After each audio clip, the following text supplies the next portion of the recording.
Salut Valentin. Salut Nicolas. Alors Valentin, ravi de t'accueillir sur Comptoiria pour le 57e épisode. On est le 10 janvier 2024. Valentin, je suis trop content de te recevoir sur Comptoiria. Toi, tu es software engineer chez Grok. Donc, tu es chercheur, tu as été chercheur donc, en informatique, tu as fait un PhD à l'INRIA, tu travailles chez Grok, qui est une entreprise d'accélération pour l'IA. Je suis tombé sur une démo il y a quelques semaines. Ça m'a complètement bluffé. Je l'ai fait passer sur les réseaux sociaux. Les commentaires des gens qui me suivent, c'était vitesse terrifiante, époustouflante. Les adjectifs étaient assez dingues. Donc, on va voir ce que c'est que cette dimension vitesse donc dans les LLM. Grok, c'est une boîte qui a été fondée par Jonathan Roos, tu vas nous en parler, hein, qui travaillait sur le TPU chez Google. Et donc aujourd'hui, c'est des performances qui sont hallucinantes. On va essayer de comprendre un petit peu ce que ça peut changer. Donc merci beaucoup en tout cas Valentin d'être sur le podcast Comptoiria. C'est avec plaisir. Ouais, donc comme tu l'as dit, je suis informaticien avec un peu deux domaines, l'apprentissage automatique et le calcul de performance. Alors, je vais te raconter comment je suis atterri chez Grok. Il y a 3 ans, je faisais un postdoc dans un laboratoire national aux États-Unis. Donc, c'est l'équivalent du CEA à peu près. Et pour resituer, à l'époque, les LLM n'avaient pas encore le niveau de performance qu'ils ont aujourd'hui. Mais l'industrie avait déjà, depuis plusieurs années, des modèles d'apprentissage profond qui étaient très utiles.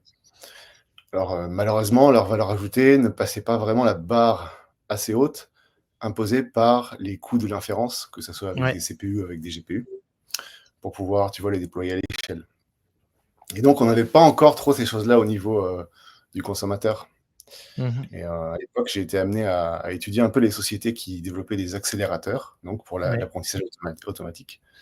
Euh, Et donc, Grok, qui était une de ces entreprises, m'a pas mal impressionné. Ils avaient déjà pas mal de, de publications sur leur architecture et sur leur approche. Puis j'ai tellement aimé ça que j'ai décidé d'arrêter ma carrière académique et d'aller les rejoindre. C'était un peu compliqué parce qu'il y avait des obstacles en matière d'immigration. Je suis allé au Canada pour eux, puis C'est après un ça, an. tu m'as dit que c'était toute une histoire d'immigration en effet, oui. Ouais, ouais. Ouais, tu sais, les États-Unis sont toujours compliqués de ce point de vue-là, mais je me Donc, suis tu es allé accroché. Au Canada dans un premier temps. Tu es parti de Grenoble, c'est ça? Grenoble, Canada, Austin, non? C'est ça? Alors, j'étais le truc du labo national aux États-Unis qui s'appelle Argonne, c'était à Chicago déjà. Donc avant Grok, j'étais déjà aux États-Unis. Hmm. Ouais. Ok, Ouais. super. Euh, Et et depuis, écoute, je suis sur le côté software, je travaille sur la pile logicielle de la boîte. Voilà. génial. Grok, on ne connaît pas forcément, mais c'est quand même une billion dollar compagnie dans les AI.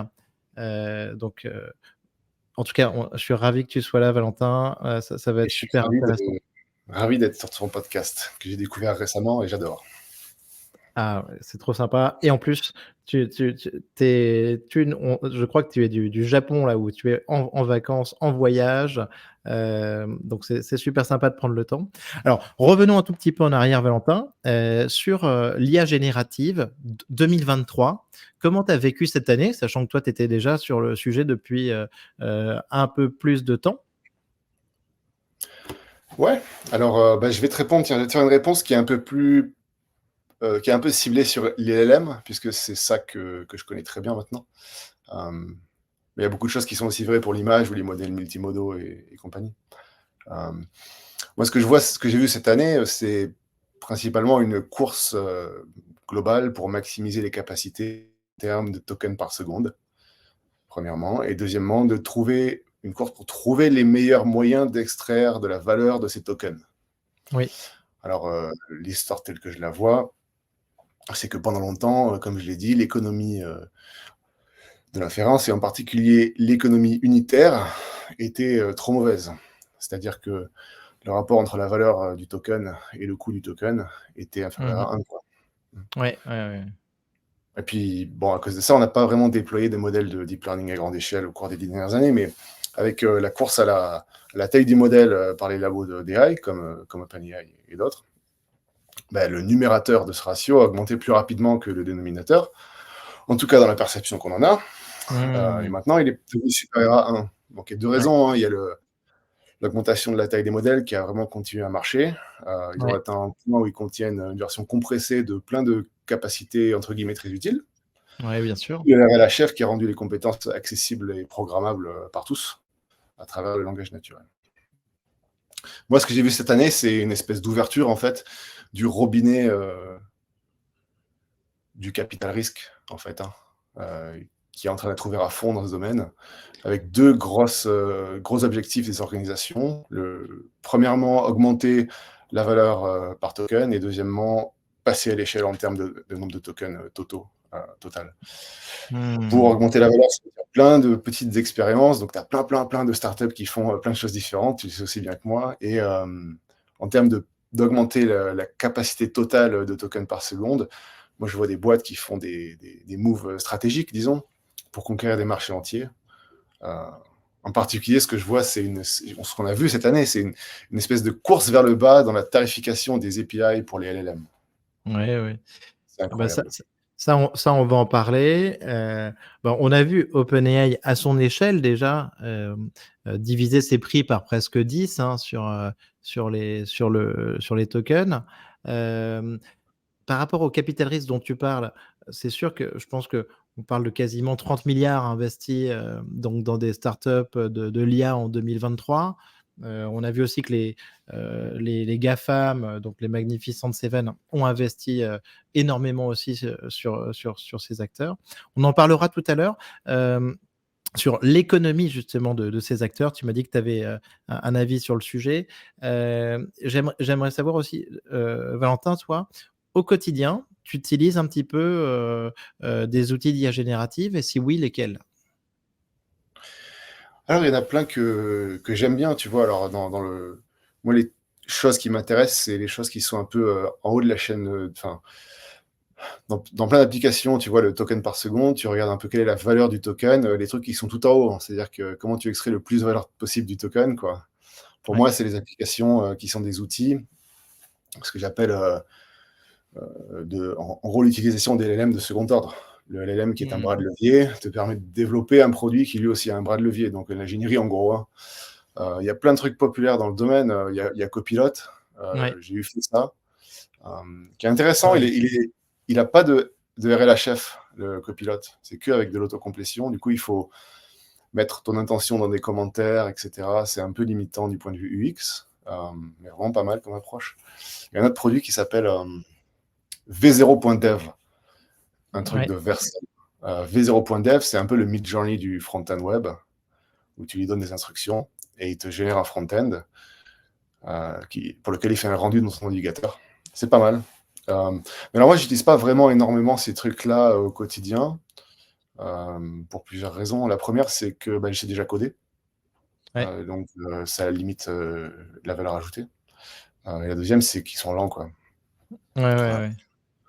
Alors, j'attends un peu que les modèles augmentent en qualité, que les API montent en vitesse d'inférence. Le truc que j'utilise beaucoup, c'est les outils de Grok, quoi.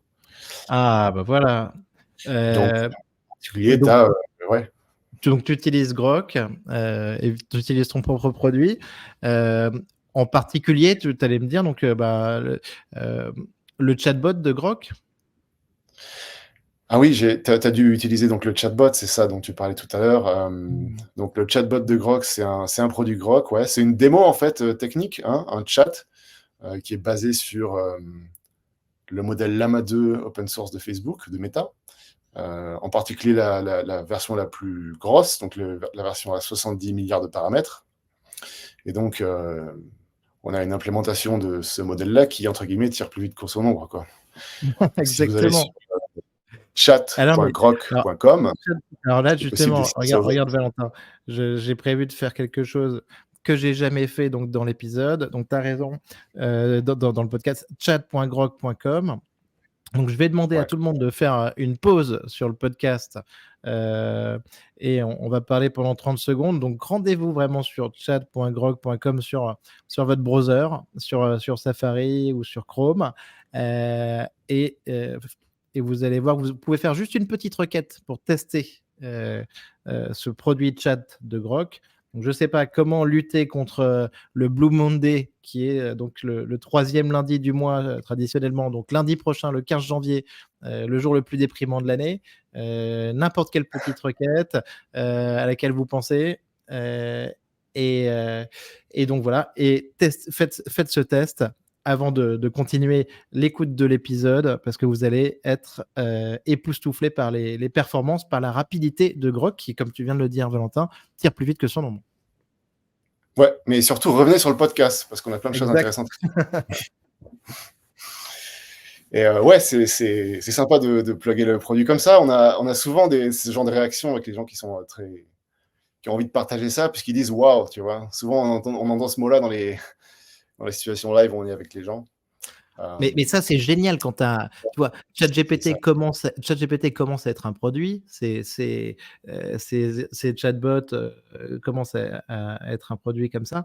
Et avoir cette réaction, tu vois, sur Grok, c'est génial parce qu'on se dit, si ChatGPT ou 6000 journées allaient à cette vitesse-là, on arriverait à faire des trucs incroyables. Ouais, c'est exactement ça. Je t'ai dit que j'utilisais les outils grands. Je t'ai pas dit comment je les utilisais. Et tu verras que la manière dont je les utilise, forcément, c'est un truc, c'est forcément différent de la manière dont tu utiliserais quelque chose qui est lent.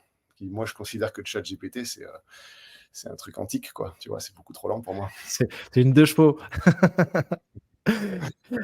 Et donc, oui, donc tu as vraiment. Alors, toi qui es dedans, pour toi, ChatGPT, c'est quelque chose de lent. Et genre, t'as l'impression d'être freiné ou ça limite ton utilisation, quoi. Ouais, c'est ça. En fait, si tu veux, bon alors moi je suis à l'intérieur de la boîte, donc j'ai accès à un petit peu plus que les gens juste en allant sur chat.grok.com. J'ai accès à d'autres modèles, en particulier des modèles comme Code Llama que je peux utiliser. Et puis j'ai aussi une API en interne euh, sur laquelle je peux envoyer des requêtes directement depuis l'endroit où je travaille, hein. Et donc ça me permet de faire plein de choses. Par exemple, quand je travaille sur du code, donc je t'ai parlé un peu de Copilot tout à l'heure, qui est un produit de GitHub, qui a une API qui est intéressante, pardon, une UX qui est intéressante, euh, mais qui est très peu dans l'itération. Un truc qui m'intéresse beaucoup et qui intéresse très vite les gens quand tu leur donnes de la vitesse, c'est d'abuser en fait le LLM qui est derrière le produit que tu utilises pour itérer très vite sur le contenu que tu manipules, alors que ça soit du code ou autre chose. J'ai tendance à balancer même du feedback en direct, que ça soit d'un compilateur, tu vois, qui sont mes outils à moi, d'une suite de tests, hein, qui sont les choses que j'utilise au quotidien pour développer directement dans l'API sans les consulter. Alors j'ai tendance à inspecter les différences en sortie pour attraper un peu les hallucinations et tout ça. Et puis, si je veux une meilleure qualité et que je peux me convaincre d'attendre, tu vois, pour avoir ce meilleur résultat, je peux même faire quelque chose qui s'appelle du raffinement ou refining ou de la réflexion, on appelle ça aussi de l'autoréflexion, où je demande au chat en gros d'améliorer son résultat en prenant plus de temps pour le calcul. Hmm. Oui, oui. Donc toi, tu l'utilises pas uniquement sur le chatbot, en fait. Tu utilises avec l'API aussi, donc par rapport aux requêtes que tu peux faire ou par rapport à ton travail sur le code, quoi. Et là-dessus, tu as la même vitesse.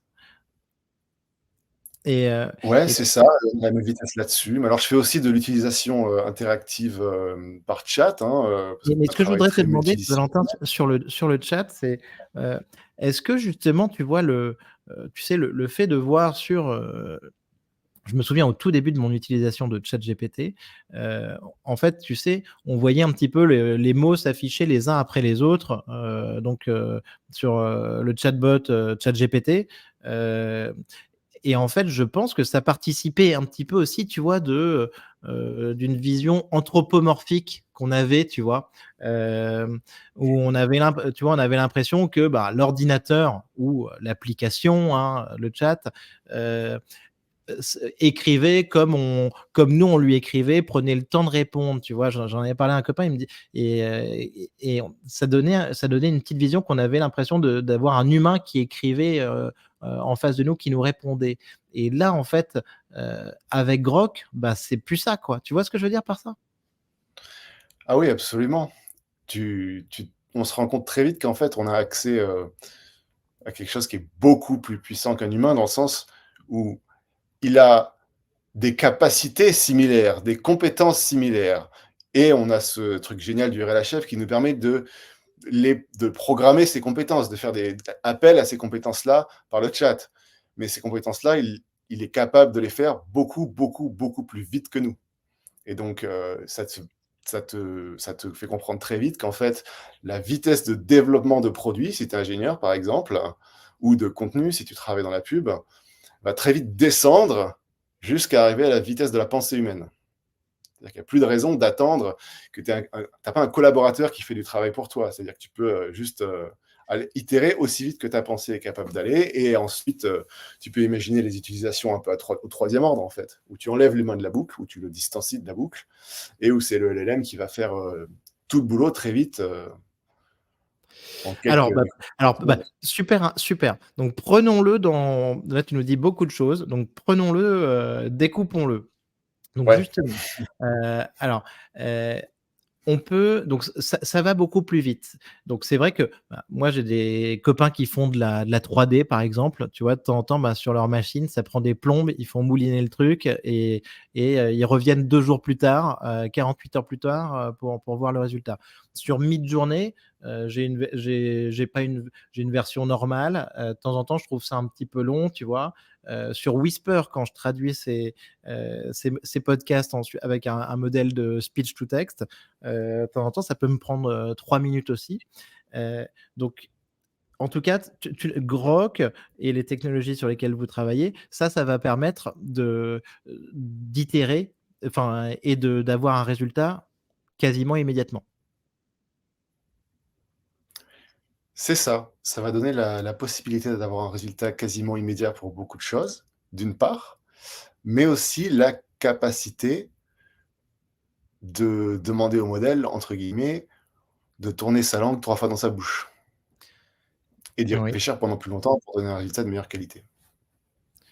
Hmm. Ça veut dire alors On là, on parle uniquement des outils. tu nous parles potentiellement que le modèle fasse plusieurs inférences sur une requête, c'est ça? C'est ça. Alors ça, c'est une technique qui s'appelle, l'autoréflexion. Hem, je peux te donner une illustration de l'autoréflexion si tu veux et comprendre, enfin pour illustrer, pour que ça soit clair en fait. Hem, je vais ouvrir ma petite fenêtre là, j'ai une liste, alors j'utilise ces trucs-là moi, tout le temps donc je les ai enregistrés. Donc en voici une. Tu lui demandes d'abord: «Rédiger un plan pour répondre à la requête suivante d'une manière non évidente, créative et engageante». Tu lui donnes une requête. Prochaine inférence: «Comment ce schéma pourrait-il être meilleur?» Prochaine inférence: «Appliquez ça au plan que vous avez élaboré». Prochaine inférence: «Écrivez maintenant une réponse à la requête». Tu lui répètes la requête. «Comment cette réponse pourrait être meilleure?» Et dernièrement: «Appliquez ça à la réponse». Donc tu as fait 6 inférences. Et quand tu passes par ce procédé, systématiquement, tu obtiens une réponse qui est meilleure que la réponse à la requête initiale que tu aurais eue. Génial. Ça fait Alors ça, c'est penser. un domaine de recherche ouvert, ça marche pas à Mhm. 100% des cas, d'accord? Donc ça m'oblige quelque part à faire quand même du travail d'ingénierie, au jour le jour. Je peux pas tout déléguer, tu vois, à un LLM qui est difficile à cadrer par ce processus puisque tu lui enlèves en fait les gonds, tu vois? Tu lui dis: «Pars, améliore», tu vois? Dans un sens que le processus est générique. Heu, on fait encore du travail d'ingénierie même chez Grok. Euh, ça fait penser d'un côté un peu à AutoGPT, à des GPT un petit peu plus autonomes. Ça fait penser aussi, OpenAI vient de donner un petit peu des recommandations de prompting. Donc, ben, c'est donner évidemment du contexte, demander une action au modèle. Et il y a une troisième recommandation, qui est souvent un peu oubliée, c'est procéder par étapes pour arriver à un résultat. Là, ce que tu nous as décrit, c'est clairement ben, des étapes pour améliorer le résultat, quoi. Ouais, c'est exactement ça, sauf qu'elles sont immédiates et transparentes. Alors évidemment, il faut avoir la capacité d'exécuter les inférences très vite. Mais est-ce que OpenAI avec ChatGPT ou Anthropic avec Claude, heu, est-ce que tu penses qu'ils rêveraient de pouvoir proposer ça? Je pense qu'ils en rêveront une fois que leurs utilisateurs partiront vers des services qui auront une exécution plus rapide. Alors je sais que moi, du point de vue subjectif, il y a pas moyen que j'attende une seule seconde devant un LLM qui me répond à la vitesse humaine maintenant. Tu vois que je suis habitué à un LLM plus rapide, je refuse maintenant de faire ça. Je comprends très bien. Je pense que c'est impossible, ou très difficile ou impossible de revenir en arrière là-dessus. C'est comme si en fait, tu avais comme moi un iPhone 15 Pro Max et qu'on te donnait un iPhone 8, tu pas content, quoi. Alors, Valentin, est-ce que tu peux donc C'est comme maintenant si on te nous donnait le Minitel, j'ai envie de dire, puisque l'iPhone 8 était quand même rapide. Minitel, Minitel, c'est très bien.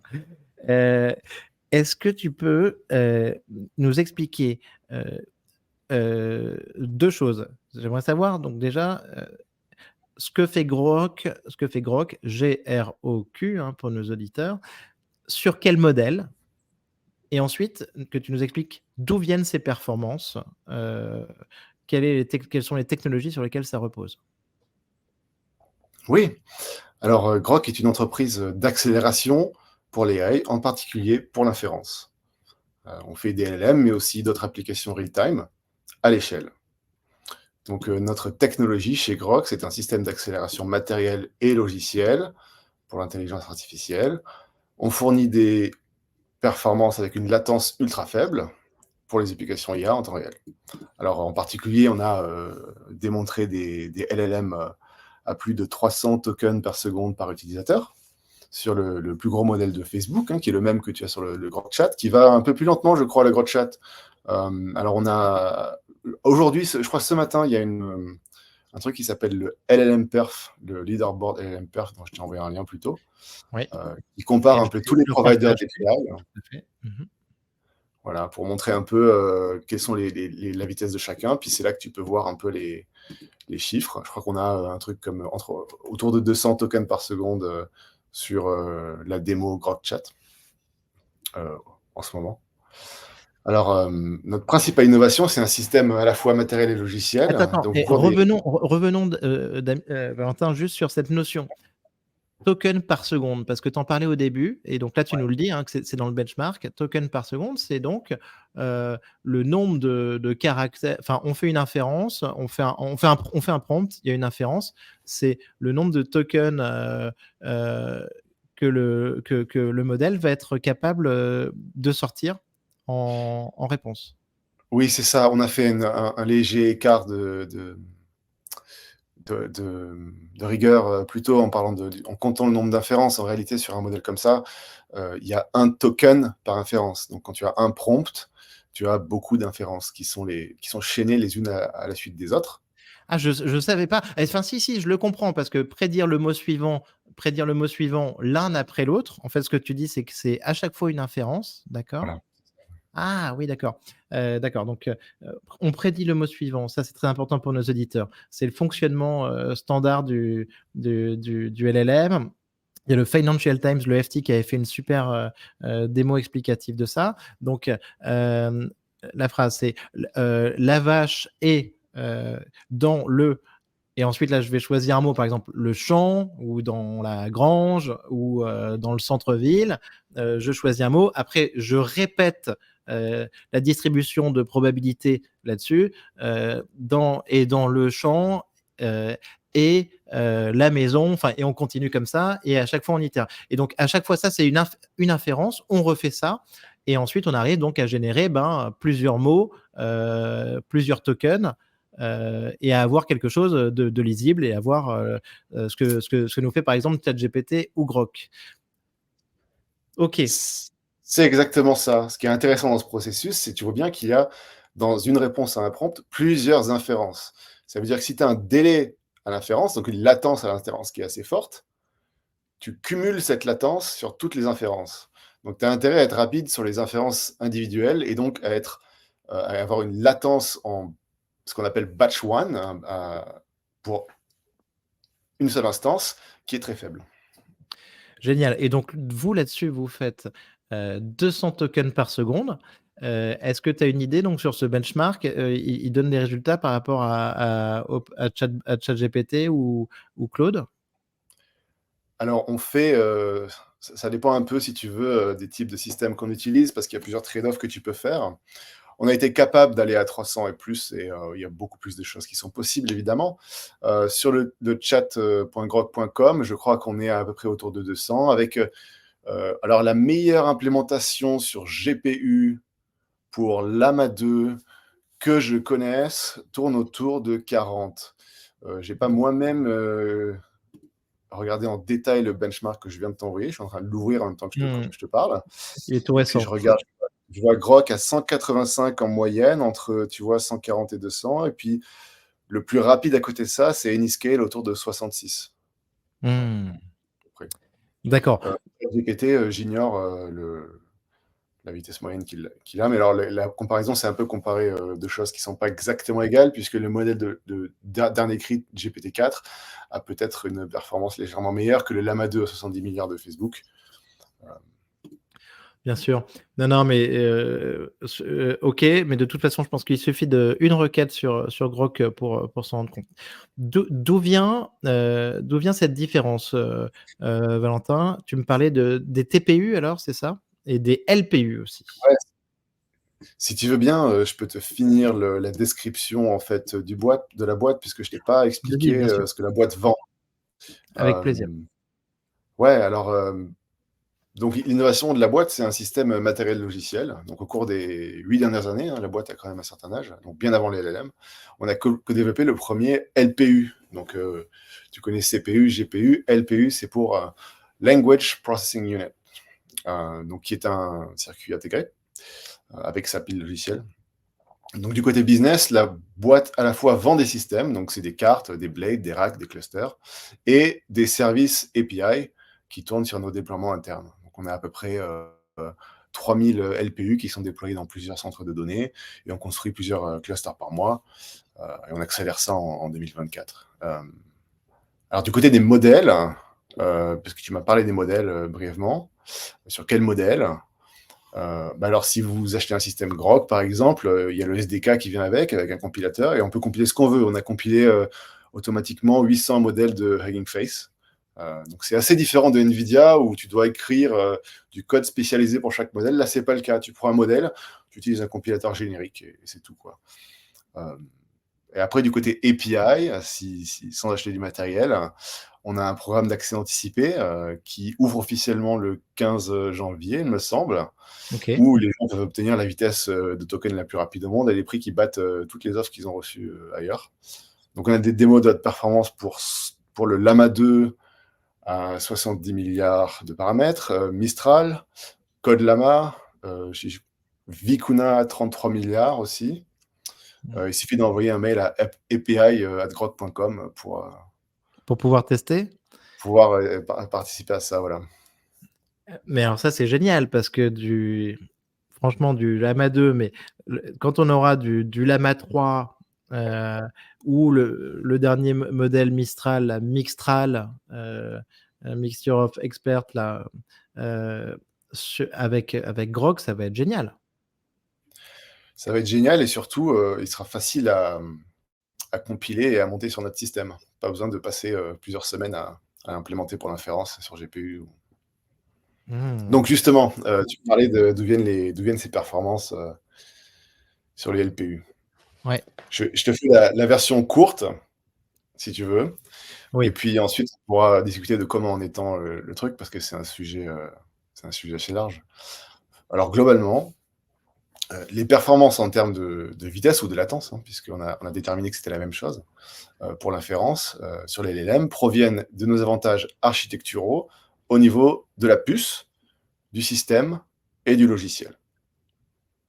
Alors, pour le passage à l'échelle en particulier, puisque tu m'as posé la question du passage à Ouais. l'échelle, c'est vrai, alors de deux manières en fait, ça dépend comment tu interprètes le terme. Mais alors, autant du point de vue de notre chaîne d'approvisionnement, qui dit en passant est entièrement en Amérique du Nord, que OK. du point de vue du système. En fait, nos systèmes sont conçus pour passer à l'échelle dès le départ. Et donc, c'est ça qu'on a démontré avec le chat.grok.com qui en fait tourne sur 9 racks.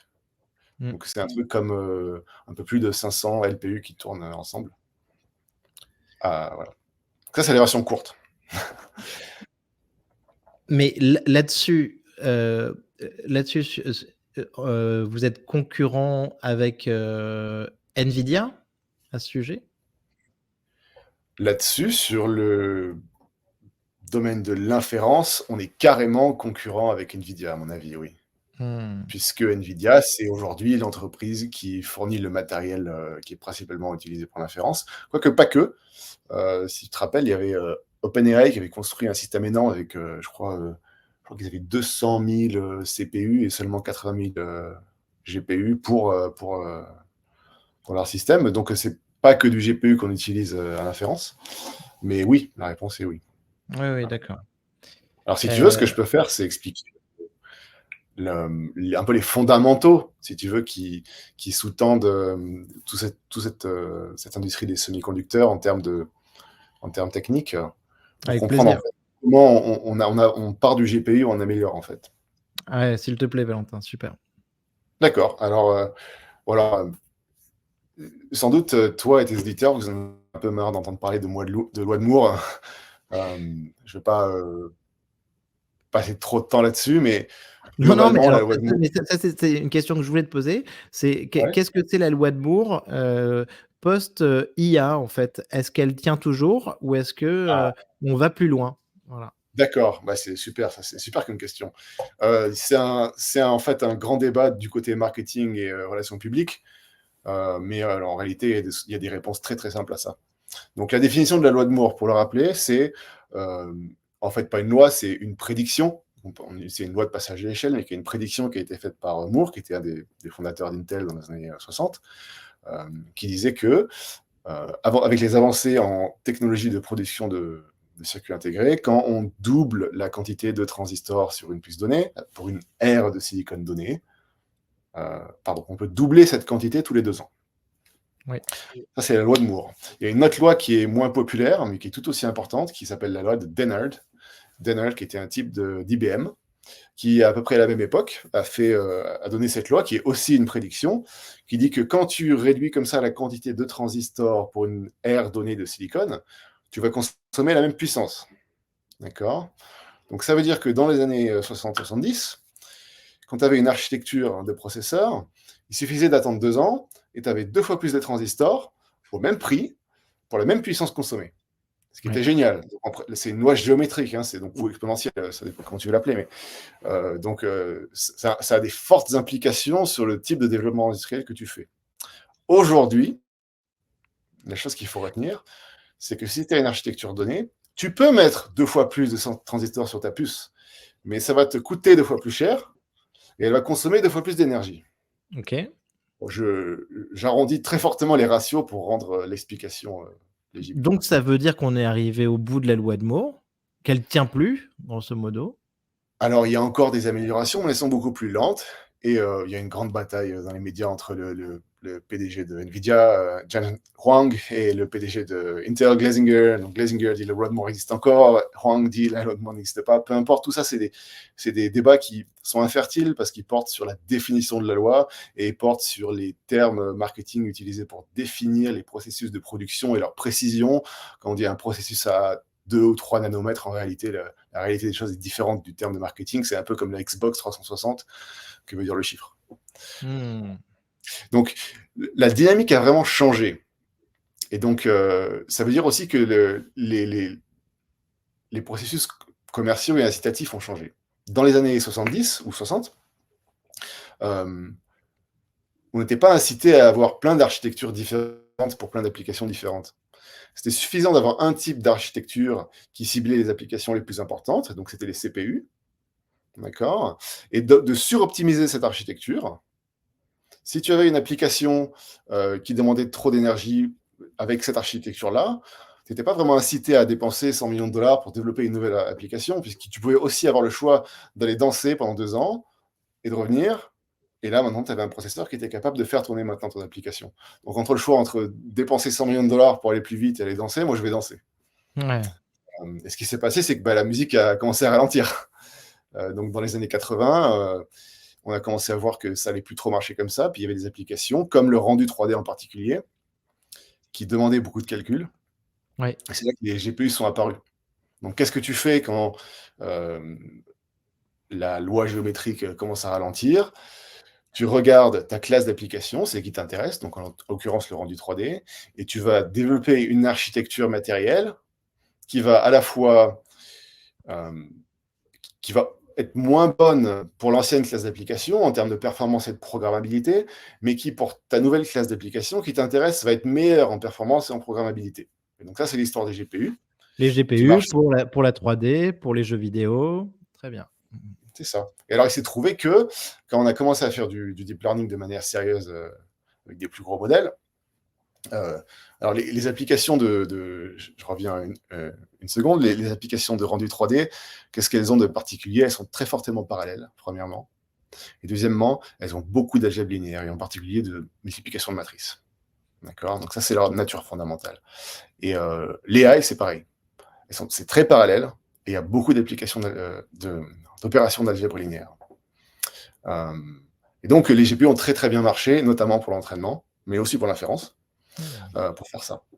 Le problème, c'est que c'est un truc que Big Tech a vraiment découvert, tu vois, il y a 10 ans maintenant à peu près, quoi. C'est que, bonne nouvelle, le machine learning, ça marche. Mauvaise nouvelle, les GPU, ça coûte trop cher. Alors, il y a 3 parties à ça, tu vois. C'est que d'abord, il faut entraîner le modèle sur GPU, ce qui coûte cher en soi, mais qui n'est pas vraiment un problème puisque c'est un coût fixe. Pour Big Tech, c'est donc de l'argent de poche. Mhm. Deuxième problème, il faut implémenter l'inférence sur GPU, ce qui est très Ouais. complexe. Donc, il faut payer des gens et ça prend longtemps. Mais pareil, c'est un coût fixe. Donc, ce n'est pas vraiment un problème pour Big Tech. Troisième problème, c'est l'économie unitaire de l'inférence sur GPU, du point de vue du coût de la puce et de sa consommation en énergie.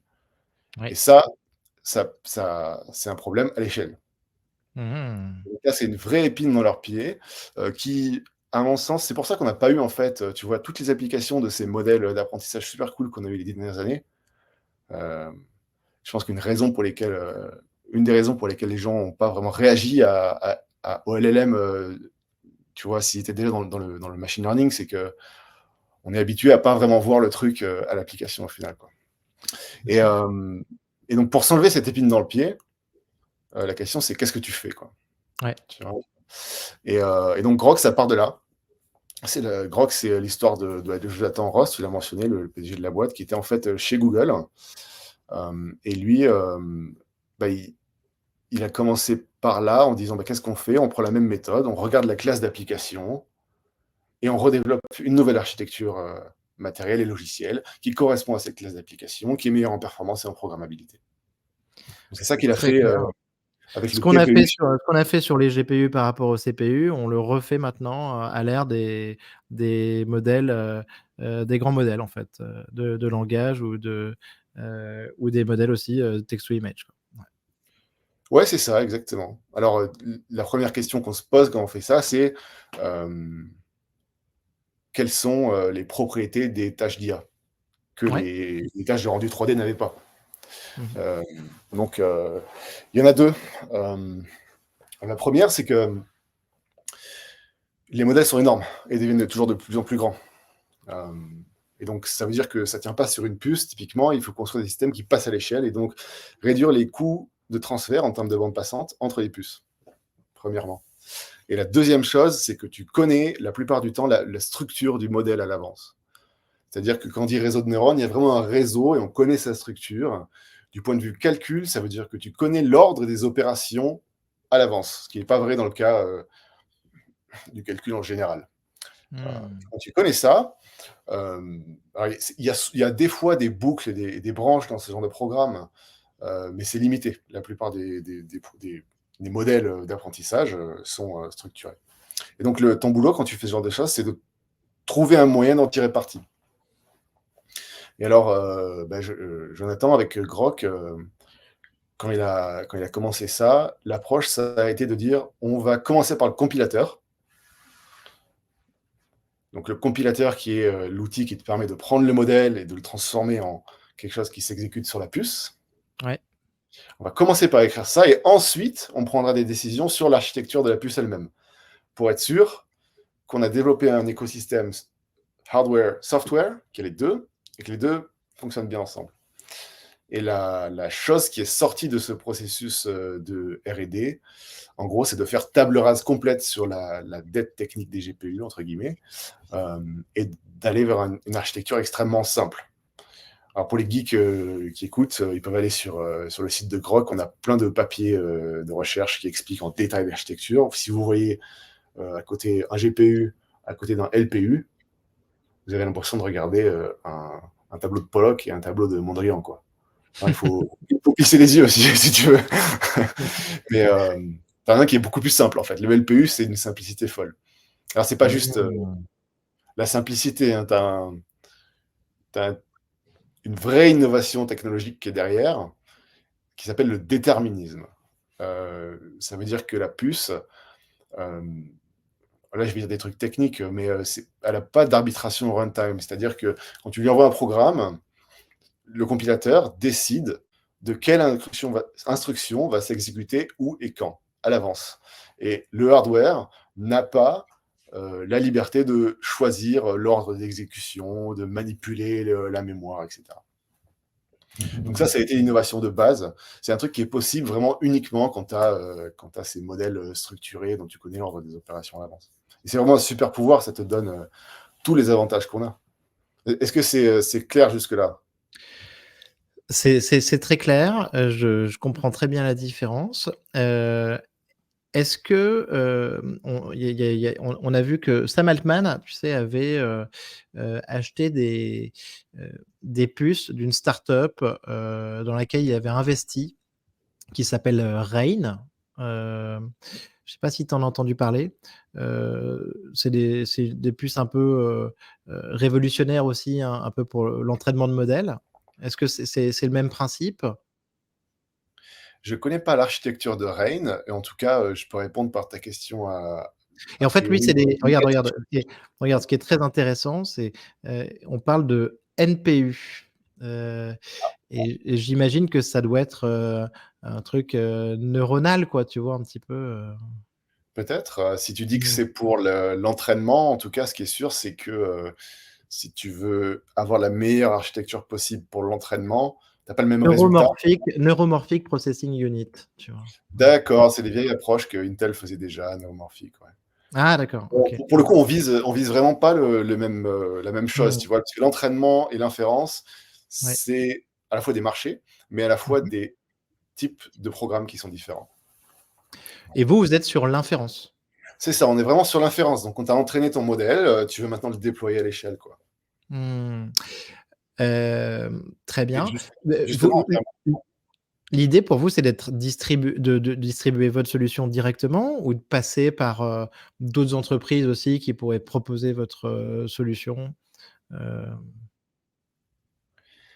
alors il y a un peu de tout du point de vue commercial, comme ça. mmh, Il y a, à la fois, il y a un distributeur chez qui on peut acheter des cartes aujourd'hui. mmh. Bon, j'oublie le nom, mais en cherchant un peu, on trouve, il suffit d'un un coup de Google, quoi. Mais À la fois, il y a du business API, comme je te l'ai dit, donc on vend les tokens, oui. directement sur nos systèmes. Et cette année, comme je te l'ai dit, on appuie sur l'accélérateur en termes de déploiement de nos systèmes internes, pour en avoir le plus possible, pour être capable de faire ce business-là, quoi. Mais on vend également des systèmes, quoi. Il y a un peu les 2. Comment est-ce que tu vois donc toi, pour toi, le business, d'OpenAI par rapport à ça?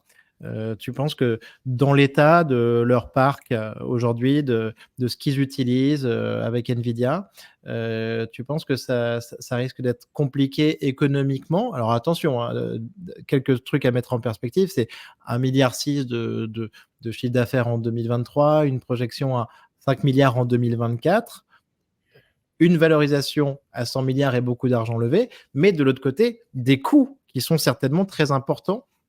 Est-ce que tu peux nous donner ton avis là-dessus et ce que tu en sais? Ouais, ouais, bon, j'éviterai de faire des commentaires spécifiques sur OpenAI, Mmh. mais ce que je peux te dire, certainement, c'est que, moi, je pense que l'économie unitaire de l'inférence par GPU est complètement prohibitive. Ce que je constate aussi, c'est qu'il y a une course vers le bas en termes de tarification des services d'API. Donc c'est intéressant de noter que les chiffres, qu'on voit quand on regarde ça sont fondamentalement incompatibles avec, entre eux, quoi. Donc si quiconque a essayé d'exécuter son propre, modèle, LLM sur un GPU, sur du cloud, c'est ce que je veux dire. Mmh. Donc les entreprises gèrent cela de manière, différente. Alors il y en a qui offrent des services supplémentaires à leurs clients B2B, d'autres qui ajoutent des fonctionnalités de chat et de monétisation pour leurs clients B2C. Je pense qu'il y en a qui doivent espérer une réduction future justement des coûts. Une chose est assez claire, c'est qu'il y a une course pour, conquérir le marché, quoi. Ouais, ouais. Après, non seulement les aspects économiques unitaires de l'inférence sont pas très agréables, mais ils sont aussi, difficiles à trouver, les GPU, et puis difficiles, et coûteux et difficiles à déployer et à exploiter. Et donc je pense qu'effectivement, c'est pour ça, ils veulent tous leur propre, hardware, quoi. Ouais, Ils veulent tous développer leur propre puce, mais en attendant, ils payent Nvidia. Voilà. bien sûr. Donc il y a un ils envisagent tous de faire ça. Le problème, c'est que c'est super dur dans le sens où c'est pas vraiment un problème que tu peux compresser avec de l'argent. Développer une puce comme ça pour l'inférence, ça prend des années et ça demande de piocher dans une pool de talents, qui est très, très restreinte. OpenAI pourrait utiliser vos puces pour l'inférence? De Absolument, GPT-4 ou 5, voilà? Mmh.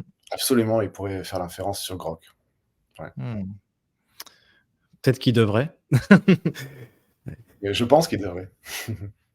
Et en tout cas pour ce, je sais pas, mais par exemple, si un concurrent, par exemple Claude ou Inflection le faisait, ouais, enfin, ça pourrait être, je pense, un vrai différenciateur.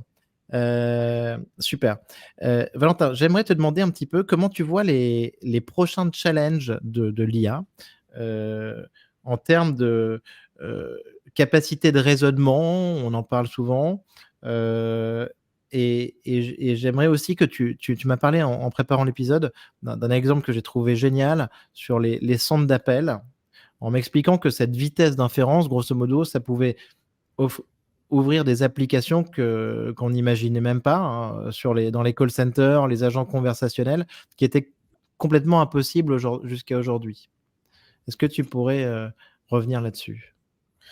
Ouais, alors, pour commencer par le début, bah, en termes de prochains défis, bah, le défi immédiat, c'est vraiment la disponibilité du matériel, le coût de l'inférence, Oui, hein, ça, on vient d'en parler, longuement. oui. Ensuite, je pense qu'il y a une autre chose, c'est la course à la taille des modèles. J'ai entendu un truc de Sam Altman, je crois, qui est plutôt pas optimiste là-dessus, il pense qu'on va pas continuer. Heu, la question, c'est pourquoi il dit ça? Est-ce que c'est parce qu'on peut pas avec des GPU? Ou est-ce qu'il y a une raison fondamentale? Alors je connais pas la réponse, mais moi j'aimerais bien voir le prochain modèle à 1 trilliard ouais, tu vois, de paramètres, ou 10. Heu, C'est vrai qu'on parle souvent d'une raison business. Certainement que c'est trop cher, non, pour l'instant? bah, c'est trop cher avec du GPU, mais c'est très cher avec du GPU, mais encore une fois, c'est un coût fixe, donc c'est pas forcément problématique. Ce qui est sûr, c'est qu'avec du GPU, tu pourrais pas faire d'inférence sur ce modèle. Parce que le GPU ne t'offre pas ce qu'on appelle le strong scaling, un vrai passage à l'échelle à cause des coûts de transfert. Il n'est pas designé pour ça. Avec un système Grok, tu peux faire de l'inférence sur un modèle tu vois, à 10 trilliards de paramètres, quoi. Donc, alors qu'avec du GPU, le modèle te donnerait un token toutes les minutes. Enfin, je sais pas, je connais pas exactement le chiffre, quoi, mais ça Mais serait ça, trop c'est long. génial ce que tu dis, parce que là, pour le coup, c'est une question fondamentale. C'est la question du scaling de ces modèles qui pourrait être permise par cette technologie. Et le scaling des modèles, on en attend énormément de choses. On attend de voir les résultats sur des modèles à 1 trilliard, comme tu dis, et potentiellement des Ouais. propriétés émergentes et des trucs de dingue. Et l'AGI et la science-fiction, quoi. Ouais, c'est ça. Alors, il y a la taille des modèles, mais il y a aussi, comme un défi de l'IA, mais vraiment majeur, c'est l'efficacité énergétique. Oui, À un niveau fondamental, ce qui compte, c'est un peu l'intelligence par joule, puisque à un moment donné, on commence à être limité en termes de joules. Disons la vitesse à laquelle on peut produire de l'énergie, on peut construire des réacteurs nucléaires plus vite, mais on les construit pas en 15 minutes, quoi. Selon certaines estimations, l'IA consommerait plus de 140, je crois, 140 000 milliards de watt-heures par an, donc dans quelques années, si on faisait ça avec du GPU. Donc c'est à peu près la consommation de l'Argentine, quoi. Si tu fais ça avec des LPU, tu réduis par 10. Je peux dire ça parce que j'ai vu les chiffres internes de consommation par token. Et donc, tu penses plus à un pays comme le Honduras.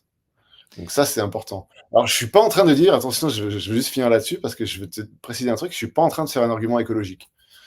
Parce qu'il y a une observation économique qu'on observe dans toute l'histoire du calcul, c'est que quand tu doubles la quantité, pardon, tu divises par deux le prix du calcul, l'espèce humaine a tendance à consommer plus que 2 fois plus de calcul. D'accord? Donc, c'est pas un argument écologique. Je veux juste dire que c'est pas possible de passer l'IA à l'échelle planétaire telle qu'on la veut vraiment, sans améliorer la consommation énergétique. ah ouais. Écoute, ça c'est super intéressant. Et ça semble être une voie obligatoire, un passage obligatoire et évident. Ouais. Ouais, c'est ça. Après, dont sur lesquels tu m'as questionné, alors tu m'as parlé un peu des applications. On n'a pas trop parlé des applications, mais Oui, parlons-en. Mmh. je peux essayer de faire un peu une vue d'ensemble des choses que je vois, parce que on pense beaucoup à ça, parce on pense aux applications de notre technologie, évidemment, mais euh, Ouais, ça si serait on top et part sur des cas bien pratiques. Exactement. Mmh.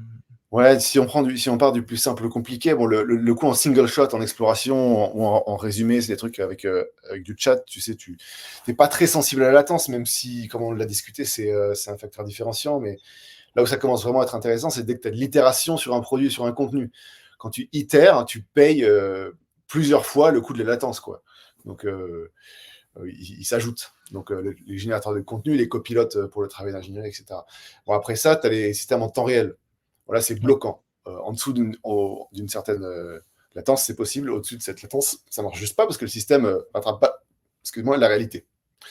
Donc là, tu es obligé. Donc là, tu penses aux jeux immersifs en temps réel, par exemple, les OK. copilotes en live, qui vraiment, du coup, pour le coup, la métaphore du copilote prend vraiment son sens. Le copilote, il va assez vite pour te suivre. Euh, OK, la ça c'est traduction super universelle. intéressant. Traduction jeu immersif en temps réel. Traduction universelle, oui, et on voit plein de modèles là, de Meta notamment, en open source qui sort des super modèles là-dessus sur la traduction universelle. Donc le traducteur, à la Star Trek quoi, grosso modo, donc ça c'est hyper intéressant. Ouais. Tu sais, Là, il y a un besoin. je mets mes lunettes, je mets mes écouteurs et tout est en français. Ouais. Après, tu as aussi des applications. On a un client en ce moment qui fait du call center. Alors là, l'application, c'est un rep qui parle à un client et un copilote justement live qui va aider le rep de la boîte à dire voilà, ce client-là, là, il a l'air de vouloir telle et telle chose, proposez-lui telle offre. Et le rep, bah, tu vois, en live, prendre le truc et l'envoyer. Ce qui n'est pas Alors, possible avec un RM qui est trop lent. cet exemple il est génial parce que le commercial en effet, s'il doit être, il a besoin de ce copilote pour, aller plus loin, pour le conseiller dans son acte commercial, en effet, il a pas de temps du tout à perdre que la réponse soit générée. Il faut que ça lui soit proposé directement, poussé directement. Donc ça, c'est un super exemple. C'est intéressant. Évidemment, tu as toutes les applications critiques comme la réponse ou la décision d'urgence, tu vois, où c'est utile aussi. Mais moi, le truc qui m'impressionne vraiment personnellement, c'est même pas le temps réel. Moi, ce qui m'intéresse le plus, c'est les applications en temps accéléré. Alors, pourquoi se limiter à la vitesse du monde réel? C'est-à-dire qu'on peut faire des choses qu'on faisait normalement, on les fera juste beaucoup, beaucoup plus vite. Donc, si tu penses, il y avait le réflexion, le raffinement de réponse dont on parlait plus tôt, mais il y a aussi les agents, effectivement, qui prennent des décisions en live et qui font des choses. Mais tu peux aussi penser à l'ingénierie automatique, ce qui est un vieux rêve des ingénieurs, c'est de faire le travail à ton laptop, quoi. Donc, dans le futur, on ne fera plus d'ingénierie. On définira précisément les critères qu'on veut obtenir, quel est notre but, et on laissera faire le LLM, et il tournera extrêmement vite sur lui-même et il cherchera. Waouh, Des choses ça c'est fascinant. et hypothétiquement, alors là, on parle plus de choses qui sont vraiment, on rentre dans la science-fiction, mais qui est plus trop fiction pour le coup, c'est la recherche.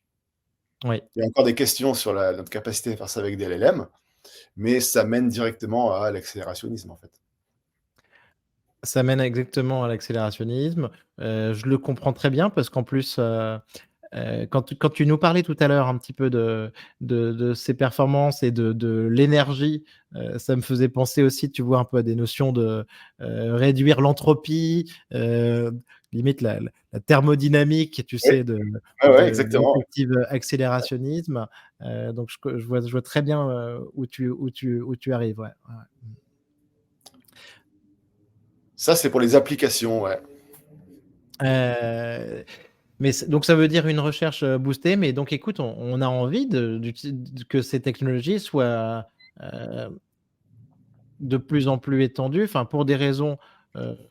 pour des raisons de faisabilité, de potentiel, pouvoir faire beaucoup plus de choses avec ces modèles, en consommant moins. Après, j'ai bien compris ton point aussi sur, le fait que c'était pas forcément un argument écologique, mais est-ce que pour toi donc, c'est un passage obligé, une direction vers laquelle on va en entendre parler de plus en plus et ça va on va en trouver un petit peu partout, heu, les systèmes de grok, les LPU et tout ça? Alors, oui, c'est-à-dire qu'en fait, il y a 2 choses qui sont importantes, hein. C'est est-ce que le système lui-même passe à l'échelle et est-ce que la chaîne, logistique qui est derrière d'approvisionnement passe à l'échelle pour pouvoir, en produire le plus possible, le plus vite possible?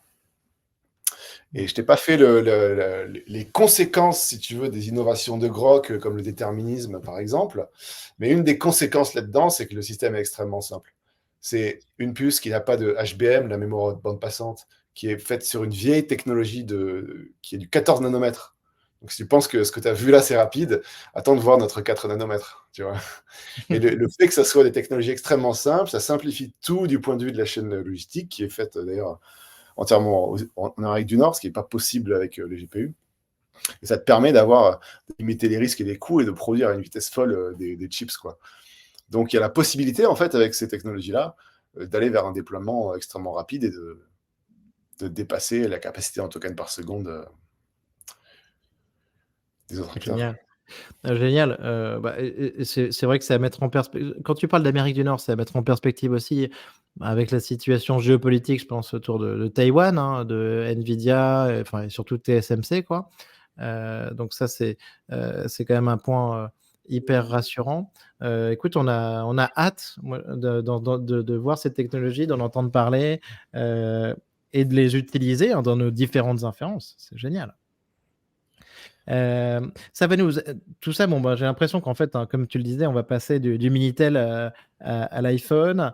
Heu, on a l'impress c'est ça, je pense que ça va être un changement radical. Pour toi donc, Valentin, pour finir un peu donc, l'épisode, heu, sur l'IA, est-ce que tu penses que l'IA des LLM, peut être consciente? Alors là, je vais être très bref dans ma réponse. Personnellement, j'en ai aucune idée. Je pense qu'en fait, la compréhension scientifique de la conscience aujourd'hui est très faible. On patauge un peu dans la mare, hein. On est au tout début de notre compréhension de ces choses-là. Je suis par contre optimiste par défaut quant à notre capacité à y répondre. Donc, plus de science, tout Exact. simplement. On va se poser en tout cas beaucoup plus de questions, en savoir beaucoup plus sur, mieux définir l'intelligence, la conscience et tout ça dans les mois et années qui viennent. Super. Les possibilités et découvertes à venir grâce à l'IA, tu nous en as parlé, et notamment, avec cette révolution de l'ingénierie dont tu nous parlais et de la science.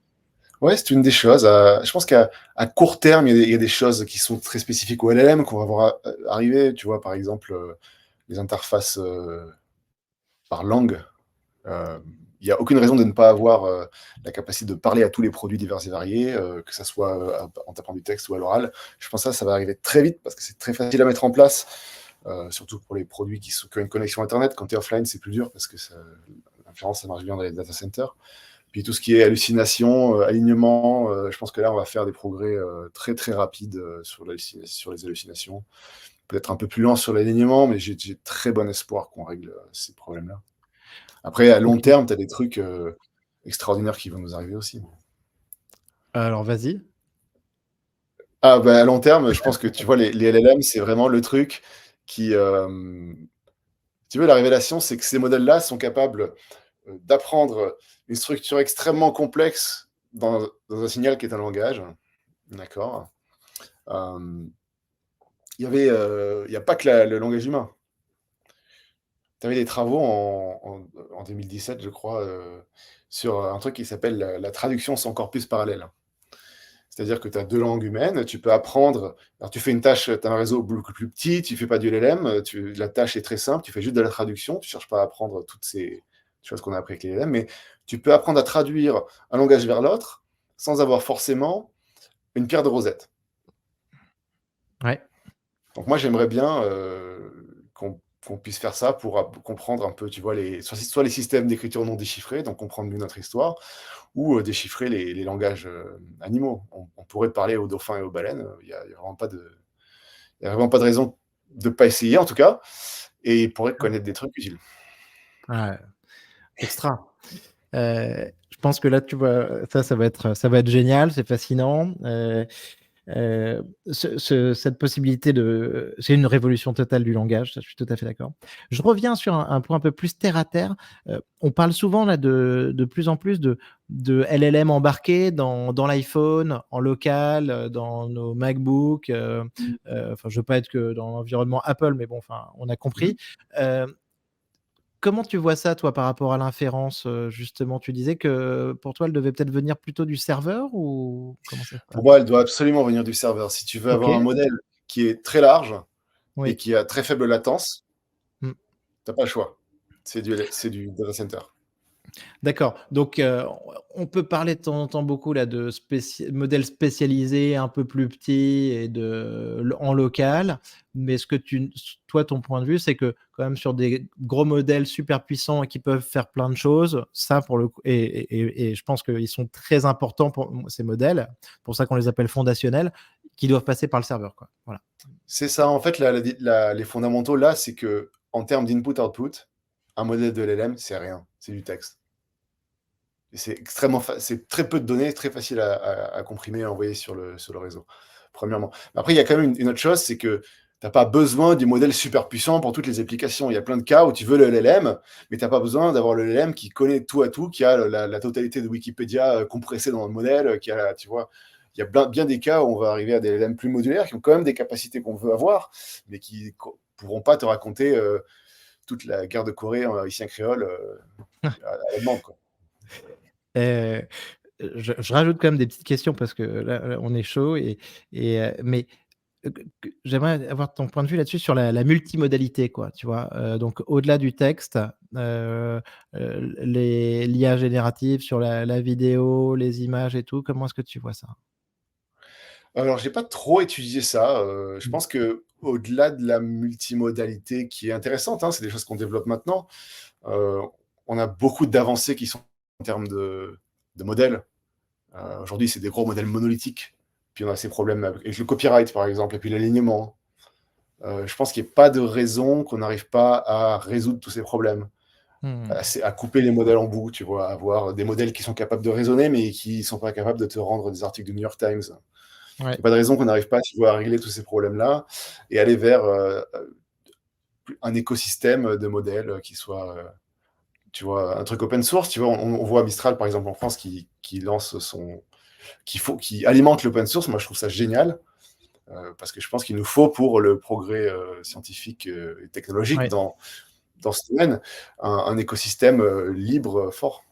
Et ça va mener à plein d'innovations. sur les modèles. Ouais, on est d'accord. Pas que dans les... Non, non, Mistral et c'est franchement, c'est exceptionnel ce qu'ils font. On verra aussi ce que fait, QTI, hein, je sais pas si tu en as entendu parler, un, laboratoire de recherche, en open science lancé par, Xavier Niel, et CGA-CGM, avec des chercheurs, hein, de ex, Meta, notamment et de Google, qui Ouais, vont, sur encore plus, plus loin que l'open source, l'open science quoi, tu vois? Ouais. ah ouais, ça c'est je suis totalement pour ça. Nous, on est à fond là-dedans. En plus, on a avec des compilateurs génériques comme ceux de Grok, tu es vraiment un très bon acteur de cet écosystème puisque tu peux prendre tous ces modèles-là, les compiler très vite. Tu as pas besoin de dépenser tout cet argent, pour implémenter les choses à l'inférence. Donc, on se voit comme un partenaire de cet écosystème potentiellement, tu vois? Ah, trop On bien, est très écoute, content de voir un écosystème qui se développe puisque pour nous, quelque part, c'est notre complément d'un point de vue commercial. bien sûr, je comprends tout à fait et moi j'ai qu'une envie, c'est de voir et d'utiliser, des, Llama 3, des Mistral, avec des performances équivalentes à celles de GPT-4, et du Qtile sur, via Grok pour l'inférence. Franchement, ça serait super. Oui, pourquoi attendre? Valentin, dernière question, heu, ton film ou livre de science-fiction préféré? Ah, il y a pas longtemps, j'ai vu, le dernier film de, Godfrey Reggio. Je sais pas si tu connais ce gars-là? Non. C'est le gars qui a fait un truc qui s'appelle la trilogie Qatsi. Il y a Koyan, Ikatsi et puis d'autres films comme ça qui sont des films, un peu Mmh. d'anticipation que je recommande très, très chaudement. Mais, récemment, il a sorti un film qui s'appelle Once Within a Time. OK, Pas encore traduit en français, il faut le voir en anglais. Once Within a Time, c'est extraordinaire, super. à voir. Eh ben, on va regarder ça. Heu, Merci beaucoup Valentin, c'était génial d'échanger avec toi. Grok là, c'est franchement c'est bluffant quand on voit les performances, de ta solution. Et je pense qu'on va en entendre parler de plus en plus, donc c'est trop cool. Bah ouais, merci de m'avoir invité, c'était un plaisir de discuter avec toi. Merci Valentin, à très bientôt, salut. À plus.